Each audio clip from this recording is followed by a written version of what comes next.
점찍었던 고려시대 불상이다. 빨리 갖고 튀자. 네, 지난 2012년 일본 사찰에서 한국 절도범이 훔쳐 국내로 들여온 금동 관음 보살상. 자, 이 불상은요, 서산 부석사에 보관돼 있다가 외구에 의해 일본에 약탈당한 것으로 예측하고 있습니다. 불법 유출에 의해서 건너간 문화재의 환수에 시발점이 됐으면 速やかに仏像が日本に返還されるように韓国政府側に適切な対応を求めてきた。 금동관음 보살상의 소유권에 대해 짚어보겠습니다.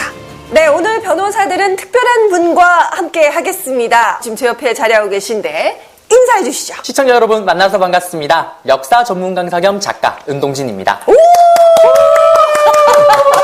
자, 오늘 첫 번째 순서로 영상에서 보셨듯이 이 불상에 대한 소유권 얘기를 좀 하고자 합니다. 금동관음 보살 좌상이라고 되어 있는데 알고 계세요?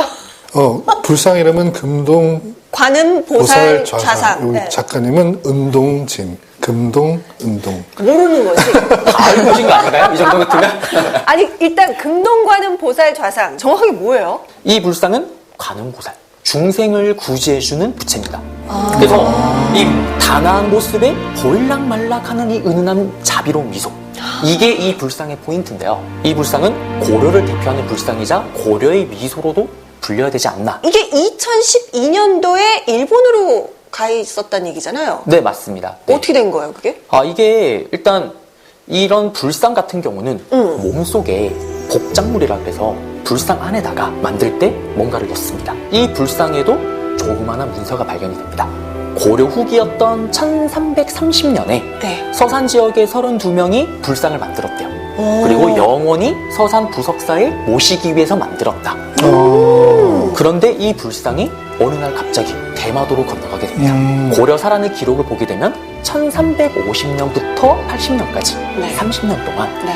외구의 침탈이 한반도에 엄청나게 일어납니다. 그래서 그 약탈이 일어났던 시기에 일본으로 건너가지 않았냐라고 추정을 해요. 야, 근데 이 불상이 어떻게 보면은 문화적 가치가 굉장히 높다라고 일본에서도 생각을 한 것 같아요. 1973년도에 일본에서 유형 문화재로 지정을 했고 대마도의 관음사에 있었던 불상이다라고 얘기를 하고 있는데 이러다가 2012년도에 한국으로 이렇게 넘어오게 된 거잖아요. 우리나라 절도범들이 대마도 관음사에서 이 불상을 훔쳐서 우리나라로 밀반입을 하게 됩니다. 그게 이제 알려지면서 그 불상 자체가 국립문화재연구소 유물수장고에 보관되게 됩니다. 그러면서 다시 이제 일본 정부가 한국 네. 정부를 상대로 불상을 반환해달라고 요구를 하기 시작하는 거죠. 아니, 그렇다면 아무리 절도범이 그걸 훔쳤다고는 하지만 원래 우리나라 거잖아요. 네. 그러면은 원래 우리나라 소유 아니에요? 법적으로 들어오면 네. 이게 하나의 이제 불상이라고 하고 문화재이지만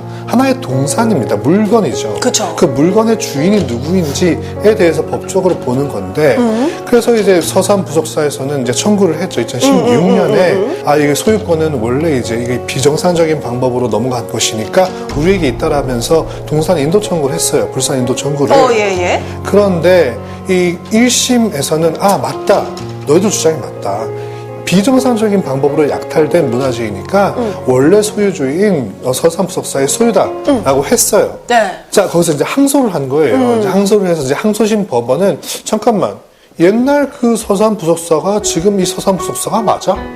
라는 부분에 의문을 제기했어요. 그런 판단을 하면서 이 1심 판결을 깨버린 거죠. 이 또 취득시효까지 인정이 되면서 이 소유권은 일본에게 있다. 대마도 그 관은사에게 있다라고 한 거예요. 자, 그렇게 10년 넘게 일단 소유권에 대한 법적 공방이 이어지고 있다가 최근 대법원의 판결이 또 논란이 되고 있습니다. 아까 변호사님도 말씀하신 것처럼 이 서산의 부석사가 예전에 기록상에 있는 그 부석사와 같은 곳이냐 이게 아니다라고 판단했었는데 이제 그거는 똑같다라고 인정을 했고요.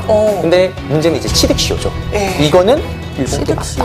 그래서 일본으로 돌려줘야 된다라고 또 판결이 난 거죠. 그러면 결론적으로 대법원이 이 불상의 소유권이 일본에게 있다라고 한다면 불상 일본에게 줘야 되는 거예요? 일반적인 동산에 관한 판결했으면 그게 맞죠. 그게 맞는 것이고. 근데 지금은 일단 문화재에 관한 것 아니겠습니까? 그쵸.